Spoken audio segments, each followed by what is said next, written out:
esta oportunidad vamos a mirar la era misionera.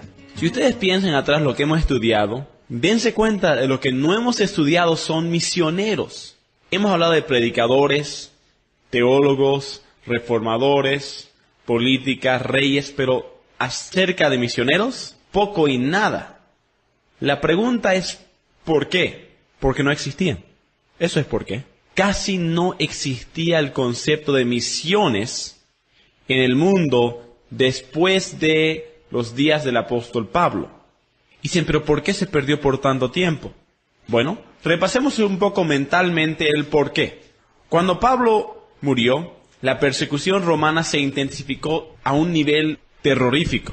A veces fuerte, a veces menos fuerte. Habían algunos misioneros de tiempo que salían de su hogar a trabajar y ayudar en otras iglesias, pero no había muchos. Ahora, obviamente, los que eran discípulos o apóstoles de Cristo, en su tiempo también eran misioneros.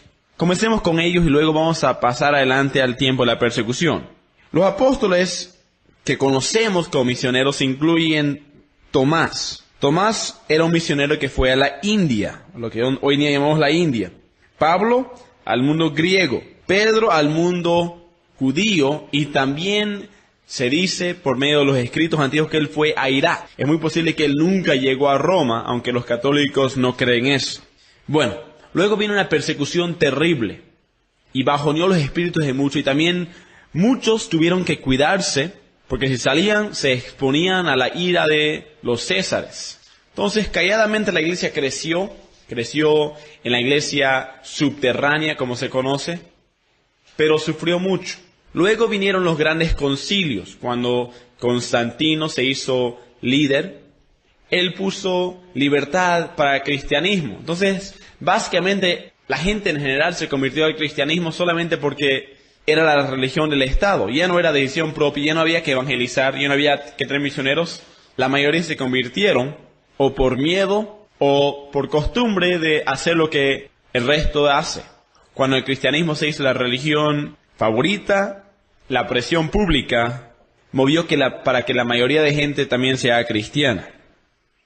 En los años 377, un poco después de esto, hasta los años 464, hay un hombre llamado Patricio de Irlanda que se fue de las ciudades grandes en Italia y de Roma a vivir en lo que es hoy en día conocido como Irlanda, la isla al noroeste de Inglaterra.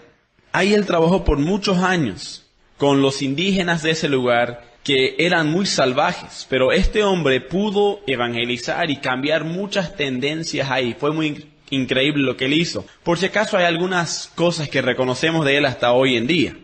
Patricio de Irlanda es famoso por lo que él hizo al explicar la Trinidad. Verán que en Irlanda había muchas planitas de trébol, y cuando él las miraba con sus 3 hojas, haciendo una planta, él dijo, mira, esto parece la Trinidad, porque tiene 3 hojas totalmente distintas, pero tienen una raíz, 3 en 1.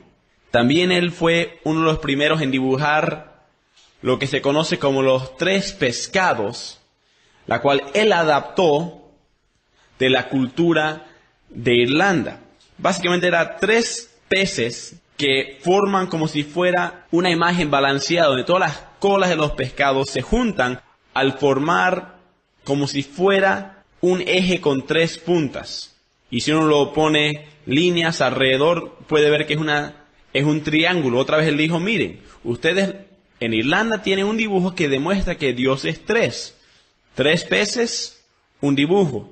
3 personas en la divinidad, un Dios. ¿Ven? Y bueno, con eso él evangelizó mucho y es famoso por esas 2 imágenes que todavía se usan hoy en día y todavía se recuerdan como signos cristianos. Bueno, pasó el tiempo y mucho tiempo antes que tengamos el siguiente misionero reconocido. Ya la Iglesia Católica estaba comenzando a bajonear los ataques de los bárbaros y los musulmanes estaban intensificándose, pero en vez de atacar de nuevo a los bárbaros del norte, un hombre llamado Bonifacio decidió irse al norte y tratar de evangelizar a los que llamaban bárbaros. Este hombre vivió en los años 680 y murió en el año 754, trabajando mayormente en el país de Alemania de hoy en día. Es famoso Bonifacio porque él, al tratar de evangelizarles, notó que ellos eran muy supersticiosos acerca de un cierto árbol llamado Thor. Ahora, no es el Thor de la película, aunque es curioso que tenga el mismo nombre, pero había un dios antiguo de los bárbaros, como se conocían del norte, y su religión incluía adorar a un árbol llamado Thor, un árbol enorme, enorme. Como la parte cerca a su raíz era como la anchura de un auto. Imagínense un árbol enorme. Y dice que Bonifacio, para comprobarles que esto no era un dios y solamente era un árbol, él agarró una hacha y, bueno, tal va el mito. Un mito dice que él lo tocó una vez y todo el árbol se cayó, lo cual no sería posible. Pero algunos dicen que él trabajó mucho tiempo, varios días, atacando como si fuera, achando este árbol hasta que por fin cayó y la gente dijo, wow, nuestro Dios no es un árbol. El Dios de Bonifacio es más poderoso porque nos ha mostrado nuestro error. Y muchos vinieron a Cristo en ese tiempo. Pero penosamente la Iglesia Católica no siguió este rumbo y no siguió el rumbo de los misioneros. En realidad solamente decidió matar a sus enemigos. Ahora, pasó muchos años antes que vengan más misioneros. Un caso interesante fue Francisco de Asís, en el año 1100, que él fue a los países musulmanes cuando habían las cruzadas y en vez de él matar a los musulmanes como los otros cristianos por nombre estaban haciendo, él decidió ir y evangelizar a varios musulmanes. Y hasta se dice que él pudo hablar cara a cara con uno de los líderes del Islam. Ahora, ¿cuánto es mito, cuánto es verdad? No sabemos, pero yo puedo decir que yo pienso que San Francisco de Asís haría tal cosa, porque él reconoció que el cristiano no está ahí para matar, pero para evangelizar. Luego también vemos, pero ahora unos ejemplos malos de cómo ser un misionero. E incluyen los misioneros católicos que originalmente vinieron a Latinoamérica, Centroamérica y Norteamérica con los conquistadores. Es penoso creer que cuando los conquistadores vinieron con sus armas, ponían a toda la gente de los pueblos que conquistaban de rodillas y después traían un sacerdote que les hablaba en un lenguaje que ellos no entendían y luego les bautizaba con un poquito de agua sobre su cabeza y les llamaba a todos cristianos católicos. ¡Qué farsa! ¡Qué mentira! ¡Qué vergüenza! Para añadir a su reino pensaban que el hombre puede ser salvo por un bautismo, o por una charla, o por ser conquistados.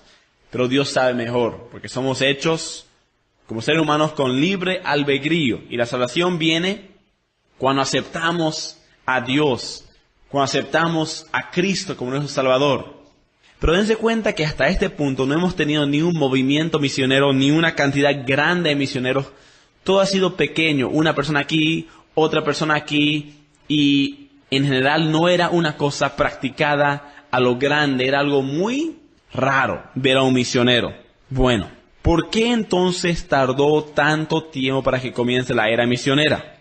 ¿Y por qué comenzó en Estados Unidos e Inglaterra? Bueno, los fundamentos en Inglaterra y Estados Unidos ya estaban. En Estados Unidos especialmente habían dado libertad de religión, de prensa, de voz. Las economías en Estados Unidos e Inglaterra estaban surgiendo a un nivel casi desconocido en la historia de la iglesia. Inglaterra también tenía colonias por todo el mundo, incluyendo India, Estados Unidos por un tiempo, países en África, países en Asia, por todo lado, hasta en África, países que eran bajo la bandera de Inglaterra, incluyendo uno de los más grandes que era China. Bueno, Estados Unidos también tenía la libertad de religión y se dieron cuenta que la Biblia enseñaba algo muy curioso que se habían no olvidado pero habían malinterpretado. Dice Mateo 28, versículo 19, ¿qué cosa? Ir a todo el mundo y hacer discípulos, no convertirles a las fuerzas, no tener un país cristiano, pero ir a todo el mundo, a todos los pueblos, a todas las personas, y hacer discípulos. Nuestro ejemplo, Jesús, los primeros discípulos y específicamente el apóstol Pablo. Muy interesante. Entonces, tenían la base bíblica para tener que salir y predicar el evangelio. Pero quizás la gente antes tenía el deseo de servir a Dios como misioneros, pero antes no había las oportunidades o políticas o económicas. Ahora en Estados Unidos y Inglaterra tenían una mejorada teología, otras palabras, tenían buenas universidades teológicas, tenían excelente educación para su tiempo, tenían los recursos materiales para poder viajar a otro país y también mandar dinero para sostener a alguien y vivir en otro país. Y también, por último, tenían la transportación. Dense cuenta que el Nuevo Mundo, como se llamaba, no se encontró hasta los años 1600. Entonces la gente no conocía países como Estados Unidos, que sería más tarde, Cuba, Bolivia, Sudamérica, o países occidentales como la China, o Corea, o Japón, o Australia. Tardó mucho tiempo a darse cuenta de estas cosas. Entonces Dios había estado preparando un país por medio del gran avivamiento para que esté listo para mandar misioneros. Tenían la pasión para predicar, tenían los recursos, la educación y el transporte, y todo estaba preparado. Y comenzó con un hombre inglés primero. El padre de las misiones modernas es muy reconocido por su trabajo como misionero y se llama él Guillermo Carey. Guillermo Carey fue un hombre que nació en el año 1761, un poco después del fin del gran avivamiento, y murió en el año 1834. Se dice que él era un hombre que arreglaba zapatos, un hombre muy humilde, que no tenía ni mucha educación ni muchos recursos, pero él se frustraba mucho cuando escuchaba grandes predicaciones, pero no veía un deseo por la gente que podía de salir a otros países a evangelizar. Él había estado escuchando de muchos viajes por mercenarios o empresarios ingleses que viajaban de seguido a la India a intercambiar recursos, digamos, traer oro y llevarse especies. Y él dijo, ¿por qué no mandamos a cristianos para evangelizar? Y muchos de los pastores, los líderes, los ancianos dijeron, no hacemos tal cosa, es muy peligroso, o cualquier razón, no se había visto por más de 1000 años tal cosa. Y dijo, tenemos que hacerlo. Entonces él dijo, hagámoslo. Y ellos dijeron, ¿por qué no te mandamos a ti, Guillermo? Y un hombre ya de edad, no era jovencito, pero también viejo tampoco, dijo, bien, voy. Un hombre humilde, de pocos recursos, que arreglaba zapatos, fue el primer misionero. El primer misionero en mucho tiempo. Qué curioso, ¿no? Muy curioso. Él fue a la India entonces con esos mercaderos y trabajó mucho ahí. Fue de zapatero a ser misionero, uno de los más importantes, y hizo unos grandes cambios en la India, ofreciendo el evangelio a todos los que querían escucharle. No mucho tiempo más tarde, otro hombre fue influenciado en gran manera por Guillermo Carey, y se llamaba él Adoniram Hudson, otro hombre británico. Y los primeros grandes misioneros fueron británicos, aunque también había muchos misioneros americanos. Lo que no estoy dando ahorita es los nombres completos de los misioneros, solamente estoy dando algunos nombres que sobresalen históricamente. Y el segundo es Adoniram Hudson, un nombre un poco raro, pero él nació en el año 1788 y murió en el año 1850 y se fue él a Burma, el país que ya ha cambiado de nombre hoy en día, pero se encuentra en las montañas Himalayas. Sufrió mucho Adoniram en el país de Burma y también en la India. Él fue un hombre casado, pero en poco tiempo su esposa se murió por las condiciones tan terribles. Se casó una vez más. Ella también murió. Y, para el colmo, nadie quería escuchar el evangelio de él. Él había trabajado arduamente para traducir una Biblia al lenguaje que se hablaba en esa parte. Había regalado a miles, pero nadie había retornado, nadie le había hablado, nadie se había convertido año tras año tras año. Entonces él decidió, con gran vergüenza, que ya quería dejar de ser misionero, pero tampoco quería volver a Inglaterra.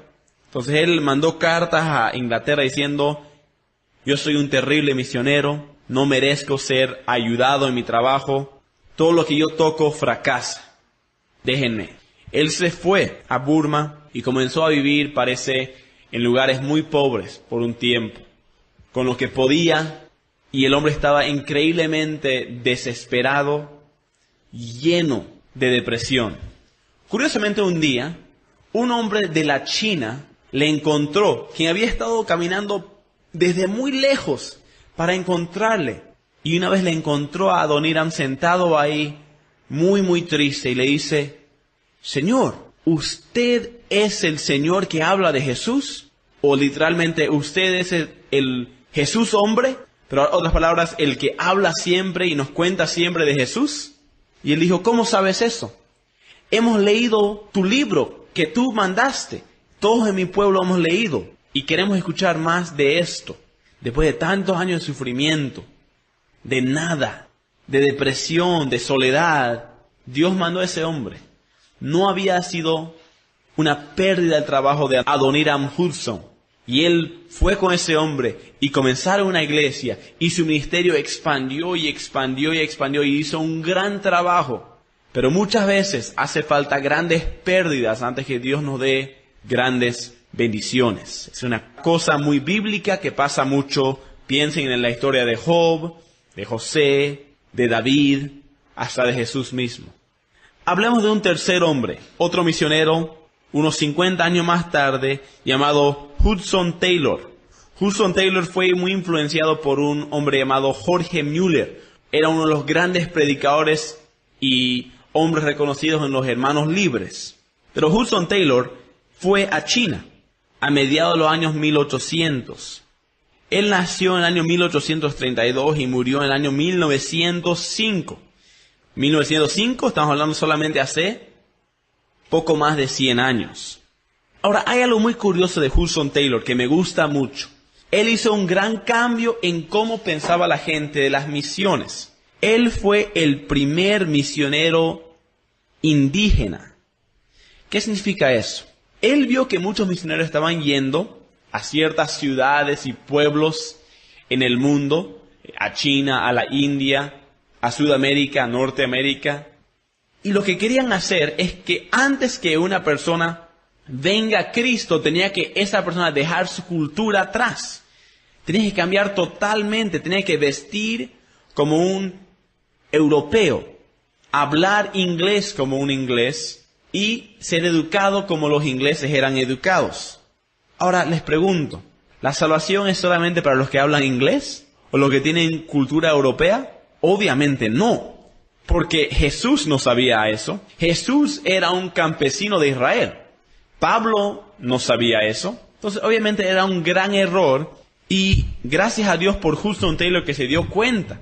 Es curioso cuántas cosas hacemos por cultura y no nos damos cuenta que son antibíblicas hasta muchos años después. Y hace falta una persona que abra los ojos y diga: oye, eso no es bíblico, eso no es correcto. ¿Por qué hacemos eso? Él entonces cambió todo cuando él se fue a China como un chino indígena. Él se vistió chino, aprendió chino, comió la comida de los chinos y hizo todo tratando de entrarse totalmente en la cultura china. Claro, uno no puede cambiar su color de ojos o su color de cabello o su apariencia física, pero uno puede tratar de cambiar lo más que puede en las cosas que puede para alcanzar. Como Pablo dice, me hice como griego a los griegos, como judío a los judíos, para que de alguna manera pueda alcanzarles, llevarles a Dios, alcanzarles a la salvación que está en Cristo. Curioso, la pregunta que muchos misioneros nunca se hicieron, la cual Hudson Taylor se hizo es: ¿cuál es más difícil?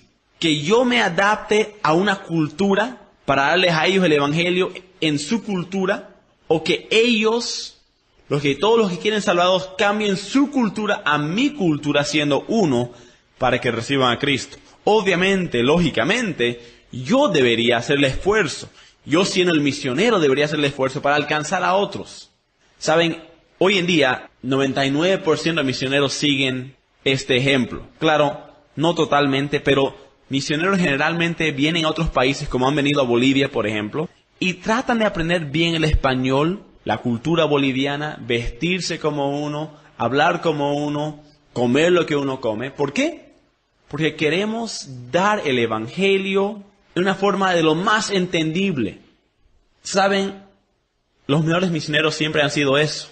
Los que han tratado y trabajado para cambiar su cultura para hacerse como los que están tratando de alcanzar. Porque hay grandes diferencias. Pero ¿saben qué es mejor todavía que un misionero externo?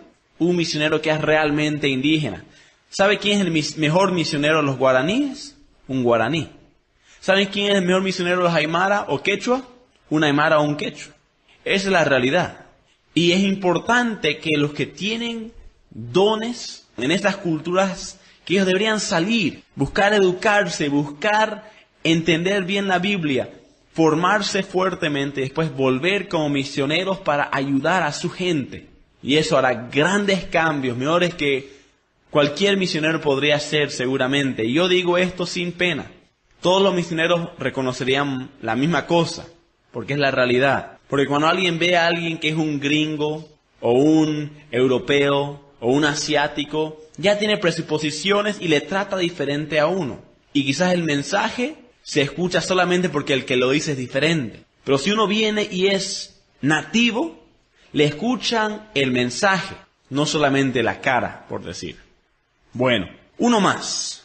Jaime Elliot, un misionero muy actual, aunque ya no está vivo, pero es muy famoso en el mundo. Quizás usted ha escuchado de Jaime Elliot o ha visto la película que se llama El punto de la lanza o Por las puertas del cielo. Pero son dos películas acerca de su vida que han sido hechas. Jaime Elliot nació en el año 1927, poco antes de la Segunda Guerra Mundial, y murió en el año 1956, hace poco más que 50 años. Y él fue como misionero a los indios Huaorani de Ecuador y murió como mártir él con otros 4 amigos. Quizás conocen bien la historia, pero él es quizás el hermano libre más famoso en la historia del mundo, porque él vino a Estados Unidos como misionero con otros 4 hombres, con su esposa y sus familias, como un joven. Y decidió él ser uno de los primeros misioneros a salir a una cierta área de Ecuador que era totalmente desconocida y totalmente cerrada al exterior. Él trabajó muchos meses en hacer contacto con sus amigos y cuando por fin bajaron su avión en el medio de la selva donde estaban los Huaorani. Bueno, pasó un catástrofe, había una falta de comunicación entre los indios y se espantaron y decidieron matar a los 5 misioneros, incluyéndole a Jaime Elliot, su líder. Esto impactó de una manera increíble el movimiento misionero. En Estados Unidos, en Europa, en todo el mundo salieron las noticias. Jaime Elliot y sus amigos, antes totalmente desconocidos, se hicieron famosos al instante que el mundo dijo, estos hombres murieron como mártires dando su vida para que una gente indígena escuche el evangelio.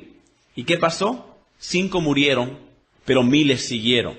Y dijeron, yo también quiero dar mi vida por Cristo, yo también quiero evangelizar. Saben, estos últimos 50 años de nuestro mundo ha sido los tiempos donde más hemos mandado misioneros que en cualquier otra época.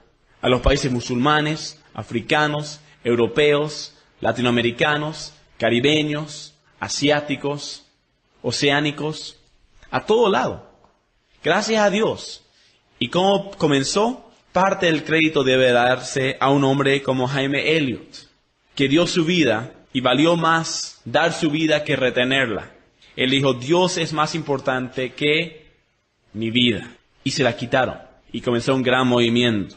Bueno, unas estadísticas para terminar este estudio de la era misionera. Es curioso que hoy en día, el país que más manda misioneros, por lo menos está cerca de ese número, son las iglesias de Corea del Sur. Son uno de los grupos que más manda misioneros a países musulmanes. Países muy difíciles. Y también ellos mandan misioneros a muchos países asiáticos, donde misioneros americanos y europeos han sufrido mucho históricamente. Es curioso también que la cultura musulmana es mucho más cercana a la cultura asiática y latina que a la norteamericana y europea, que es muy individualista. Entonces, los asiáticos han sido de mucha bendición en estos países para ser misioneros. Obviamente, los países musulmanes son donde hay el menos porcentaje de cristianos en todo el mundo. Pero a contraste, los países que más tienen cristianos verdaderos evangélicos en todo el mundo son los países de Corea del Sur y China por porcentaje. Hay más cristianos en China y en Corea del Sur por porcentaje que en Estados Unidos o cualquier país europeo. Dense cuenta, qué curioso que Dios está trabajando. ¿Está usted dispuesto a poner su tiempo, sus esfuerzos, su dinero para hacer un cambio también con misiones bolivianas, o latinoamericanas, o asiáticas, o musulmanas. Dios está llamando misioneros. Siempre lo está haciendo. ¿Estamos dispuestos? Esa es la pregunta para hacerse. Y una cosa más, como ya vimos, la iglesia siempre está en necesidad de reformas, de avivamientos, de personas que den su vida por Cristo, de predicadores bíblicos, de misioneros. A veces nos quedamos cerrados en nuestro concepto de quién es Dios y qué puede hacer Dios, porque nos falta fe. Hermano, ¿a qué le ha llamado Dios? ¿Qué ministerio le ha dado a usted? ¿Ha preguntadole a Dios qué quiere que haga? Quizás Dios quiere que usted se vaya a otro lado, o haga otra cosa, o trabaje más duro, o ponga más esfuerzo, o más tiempo. Porque hay un dicho que me gusta mucho. Solamente hay una vida para vivir, y solo lo hecho por Cristo durará.